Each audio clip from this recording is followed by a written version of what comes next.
আসসালামু আলাইকুম। আজ আমি আপনাদের সামনে একটি পেটিকোট কাটিং করে দেখাবো। তো আপনারা মনোযোগ সহকারে দেখুন। এখানে আমি ২ গজ ২ গিরা কাপড় নিয়েছি। প্রথমে আমি বেল্টের জন্য ৬ ইঞ্চিতে দাগ টেনে নিচ্ছি। এখানে বেল্টের ঘর তৈরি হবে।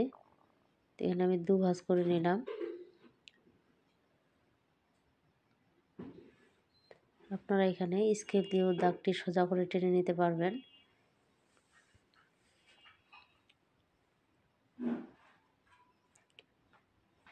দাগ অনুযায়ী কাটিং করে নিচ্ছি।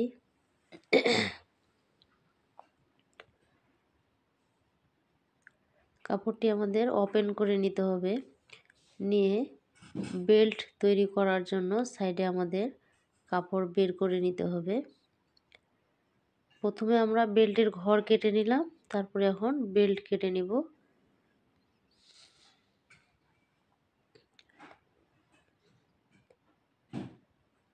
এখানে বেল্ট তৈরি হবে।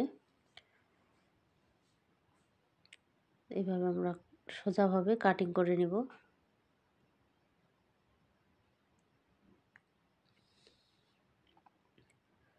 আবারও আমরা কাপড়টি ওপেন করে নিব।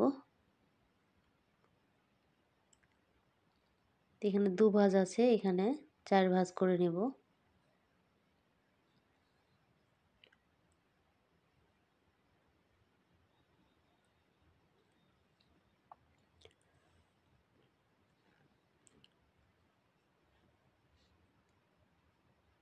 তো এখানে আমাদের ২ ভাঁজ কাপড় ছিল, এখানে আমি ৪ ভাঁজ করে নিলাম। এইভাবে আমরা ছোট করে ভাঁজ করে নিয়ে আমরা এভাবে করে দাগটি চিহ্নটি দিয়ে নিব। উপরে যতটুকু নিব এখানে আমার ৫ ইঞ্চি রয়েছে, নিচেও আমার ৫ ইঞ্চি থাকতে হবে, যেন কম বেশি না হয় সেদিকে খেয়াল রাখতে হবে।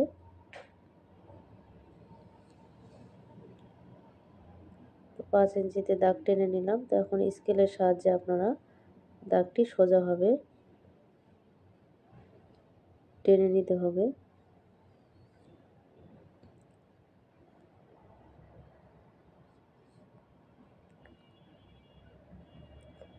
তো আমার ভিডিওটি ভালো লেগে থাকলে অবশ্যই আপনারা একটি লাইক দিবেন। পাশে থাকা বেল আইকনটি অবশ্যই অল করে রাখবেন নতুন নতুন ভিডিওর নোটিফিকেশন পাওয়ার জন্য। আর সাবস্ক্রাইব যারা করে রেখেছেন তাদেরকে অসংখ্য ধন্যবাদ। আর নতুন বন্ধুরা অবশ্যই সাবস্ক্রাইব করতে ভুলবেন না। আর কেমন লেগেছে অবশ্যই কমেন্ট করে জানাবেন।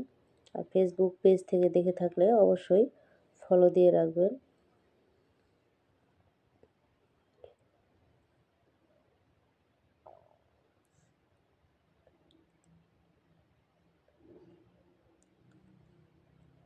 তো আমি এভাবে কাটিংটা করে নিলাম।